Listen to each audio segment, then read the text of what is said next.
सोचिए, आप एक निबंध लिखने बैठते हैं। डेडलाइन आज ही है। टॉपिक है दूर के ढोल सुहावने होते हैं। इस पर पूरे 5 पेज लिखने हैं। आप खाली पेज को देखते रहते हैं और पेज भी जैसे आपको ही देख रहा होता है। ठीक ऐसे ही स्थिति हिंदी साहित्य के एक बेहतरीन लेखक के सामने आई थी और हार मानने के बजाय उन्होंने हिंदी साहित्य के सबसे प्यारे, मजेदार और बुद्धिमान निबंधों में से एक लिख दिया। आज हम पढ़ने वाले हैं क्या लिखूं, पदुम्बल पुन्नालाल बख्शी द्वारा। शुरू करने से पहले आइए लेखक से मिलते हैं। पदुम्बल पुन्नालाल बख्शी का जन्म 1894 में खैरागढ़ में हुआ था, जो उस समय मध्य प्रदेश में था और आज छत्तीसगढ़ में है। उन्होंने हिंदी साहित्य में कई रोल निभाए, आलोचक, कवि, हास्य लेखक, व्यंग्यकार, लेकिन उनके निबंधों ने उन्हें सच में यादगार बना दिया। उन्होंने 2 बहुत महत्वपूर्ण साहित्यिक पत्रिकाओं, सरस्वती और छाया, का संपादन किया। उनकी रचनाओं में भारतीय और पश्चिमी साहित्यिक विचारों का सुंदर मेल मिलता है। उनका निधन 1971 में हुआ और वे अपने पीछे ऐसी समृद्ध विरासत छोड़ गए जिसे भारत के छात्र आज भी पढ़ते हैं। अब जो निबंध हम पढ़ रहे हैं, क्या लिखूं, वो खास है। ये निबंध लिखने के बारे में ही है। बख्शी जी हल्की फुल्की, मजेदार, पहले व्यक्ति वाली शैली का इस्तेमाल करते हैं, जिसे आत्मपरक शैली या पर्सनल और इंट्रोस्पेक्टिव स्टाइल कहा जाता है। इसमें वे सीधे पाठक से बात करते हैं, जैसे आप उनके पास ही बैठे हों और वे अपने राइटर्स ब्लॉक से जूझ रहे हों। ये मजेदार है, ईमानदार है और गहरी साहित्यिक बातों से भरा हुआ है। चलिए इसे पढ़ते हैं। मुझे आज लिखना ही पड़ेगा। अंग्रेजी के प्रसिद्ध निबंध लेखक A.G. गार्डिनर का कथन है कि लिखने की एक विशेष मानसिक स्थिति होती है। बख्शी जी शुरुआत में प्रसिद्ध अंग्रेजी निबंधकार A.G. गार्डिनर को कोट करते हैं। गार्डिनर ने कहा था कि लिखने की एक खास मानसिक अवस्था होती है जिसमें लिखना अपने आप होने लगता है। दिल में भाव उठते हैं, दिमाग में ऊर्जा भर जाती है और टॉपिक ज्यादा मायने नहीं रखता। गार्डिनर के अनुसार कोई भी विषय लेखक की भावना को व्यक्त कर सकता है।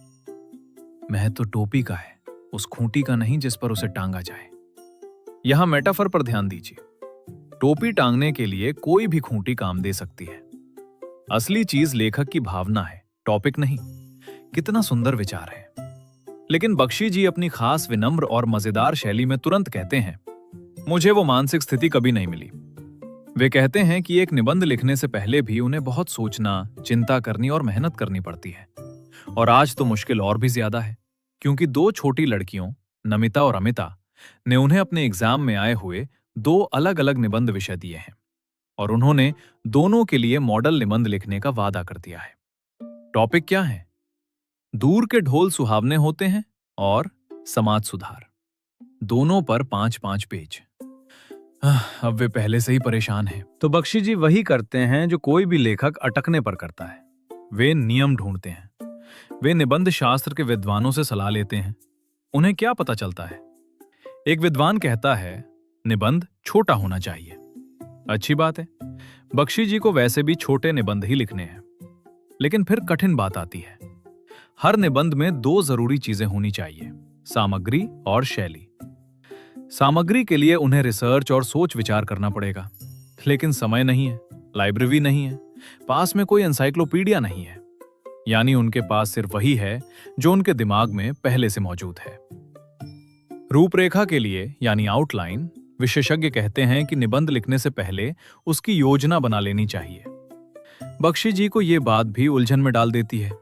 वे कहते हैं कि निबंध लिखने के बाद वे शायद उसका सार लिख सकते हैं, लेकिन विचार आने से पहले ही योजना कैसे बना ले? वे फिर से गार्डिनर को कोट करते हैं। महान अंग्रेजी निबंधकार ने खुद कहा था कि लिखने का सबसे कठिन हिस्सा टाइटल ढूंढना होता है।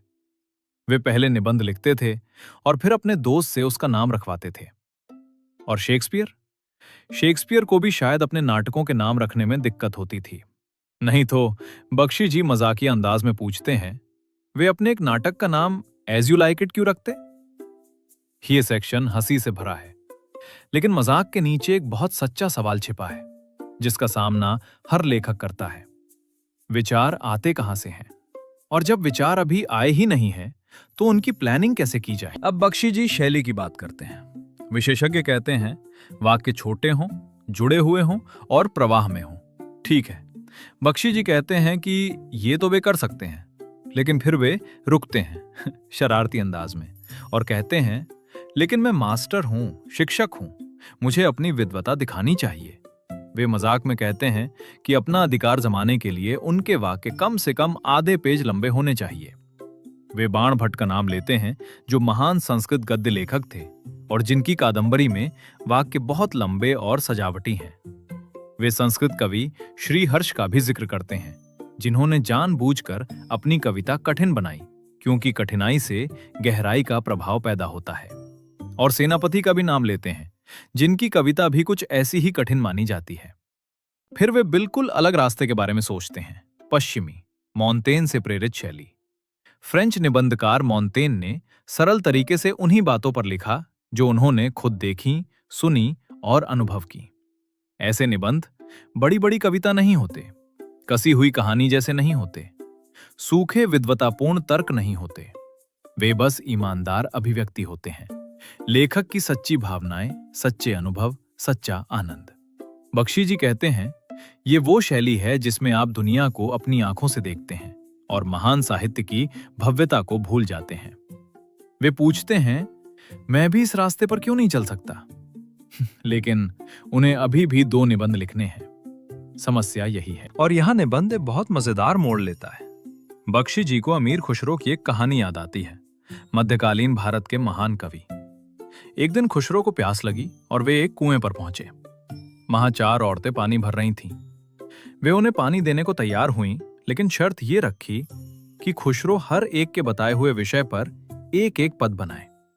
विषय थे खीर, चरखा, कुत्ता और ढोल।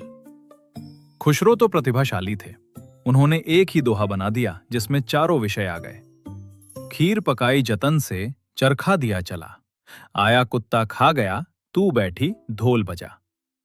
यानी तुमने मेहनत से खीर बनाई, चरखा चलने दिया, कुत्ता आया और सब खा गया, और तुम बस बैठकर ढोल बजाती रहीं। एक पद, 4 विषय। बख्शी जी खुद पर हंसते हैं और कहते हैं, मेरे पास खुसरो जैसी प्रतिभा तो नहीं है, लेकिन मैं उनका तरीका उधार ले सकता हूं। वे एक ही निबंध लिखेंगे जिसमें दोनों विषय आ जाएंगे, और वे ठीक यही करते हैं। अब बख्शी जी अपना असली निबंध शुरू करते हैं और वो इसी लेख में बहुत सुंदर तरीके से जुड़ जाता है। देखिए कैसे दोनों विषय स्वाभाविक रूप से एक हो जाते हैं। दूर के ढोल सुहावने होते हैं, क्योंकि उनकी कठोर आवाज दूर तक नहीं पहुंचती। वे एक सुंदर चित्र बनाते हैं। ढोल के पास खड़े लोगों के कान उसकी तेज आवाज से फट रहे हैं, लेकिन दूर किसी नदी के किनारे शाम के समय वही आवाज किसी व्यक्ति तक नरम होकर पहुंचती है, और उस सुनने वाले की कल्पना में एक शादी का दृश्य बन जाता है। एक शर्मीली नववधू कोने में बैठी है। उसके मन में प्रेम है, आनंद है, घबराहट है और थोड़ी उदासी भी है। वही भावुक कल्पना ढोल की कठोर आवाज को मधुर और संगीतमय बना देती है। बख्शी जी कहते हैं कि सच ये है कि दूरी हमें यथार्थता की कठोरता से अलग कर देती है, और ये बात हर जगह सच है। युवा लोग अभी जीवन के संघर्षों में पूरी तरह नहीं उतरे हैं, इसलिए दुनिया उन्हें सुंदर और रोमांटिक लगती है। बूढ़े लोग अपनी जवानी से दूर हो चुके हैं, इसलिए अतीत की यादें उन्हें सुनहरी और सुखद लगती हैं। न युवा वर्तमान से संतुष्ट हैं, न बूढ़े। युवा भविष्य को वर्तमान में खींच लाना चाहते हैं, बूढ़े अतीत को वर्तमान में खींच लाना चाहते हैं। इसीलिए युवा क्रांतिकारी होते हैं और बूढ़े अतीत की महानता के रक्षक बन जाते हैं। और इसी कारण वर्तमान हमेशा बेचैन रहता है और हमेशा सुधार की जरूरत महसूस करता है। और यहीं बहुत शानदार तरीके से निबंध दूसरे विषय में प्रवेश करता है। बख्शी जी कहते हैं कि मानव इतिहास में ऐसा कोई समय कभी नहीं रहा जब सुधार की जरूरत न रही हो। सिर्फ भारतीय इतिहास में ही सुधारकों की सूची बहुत बड़ी है। बुद्ध, महावीर, नागार्जुन, शंकराचार्य, कबीर, नानक, राजा राम मोहन राय, स्वामी दयानंद, महात्मा गांधी। और ये सूची भी पूरी नहीं है। हर शहर, हर गांव में अपने अपने सुधारक होते हैं। समाज में नई नई कमियां आती रहती हैं, नए नए सुधार होते रहते हैं।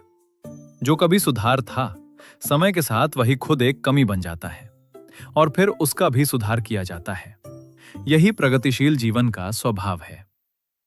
बख्शी जी अंत में एक बहुत सुंदर गोलाकार विचार के साथ निबंध को पूरा करते हैं। आज जो हिंदी का प्रगतिशील साहित्य लिखा जा रहा है, जिसके लेखक मानते हैं कि उसमें भविष्य की महिमा छिपी है, वही एक दिन अतीत का स्मारक बन जाएगा।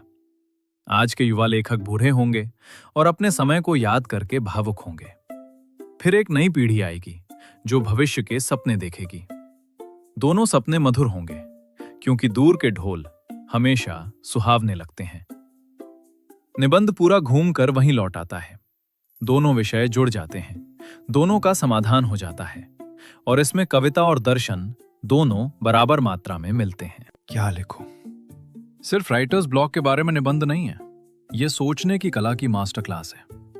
कैसे अलग अलग दिखने वाले विचारों के बीच संबंध ढूंढे जाएं, कैसे ईमानदारी और हास्य वो काम कर सकते हैं जो भारी भरकम विद्वता नहीं कर पाती, और कैसे ऐसा लेखन किया जाए जो पढ़ने में आसान लगे जबकि उसकी हर लाइन में बहुत कला छिपी हो। बख्शी जी नमिता और अमिता को निबंध लेखन का रहस्य बताना चाहते थे, और ऐसा करते हुए उन्होंने हम सबको भी सिखा दिया। अगर आपको यह वीडियो हेल्पफुल लगा तो प्लीज हमारे YouTube चैनल को सब्सक्राइब करें और इंग्लिश चैटर बॉक्स कम्युनिटी का हिस्सा बनें, जहां भारत भर के हजारों स्टूडेंट्स अपने करिकुलम को एक एक चैप्टर करके मास्टर कर रहे हैं। और इस चैप्टर के सभी क्वेश्चंस और आंसर्स बिल्कुल फ्री पाने के लिए नीचे डिस्क्रिप्शन बॉक्स में दिए गए लिंक पर क्लिक करें। आपके एग्जाम की तैयारी के लिए जो कुछ भी चाहिए वो सब वहां आपका इंतजार कर रहा है। पढ़ते रहिए, सोचते रहिए, और याद रखिए, सबसे अच्छी राइटिंग हमेशा सच्ची भावना से आती है। अगले वीडियो में मिलते हैं।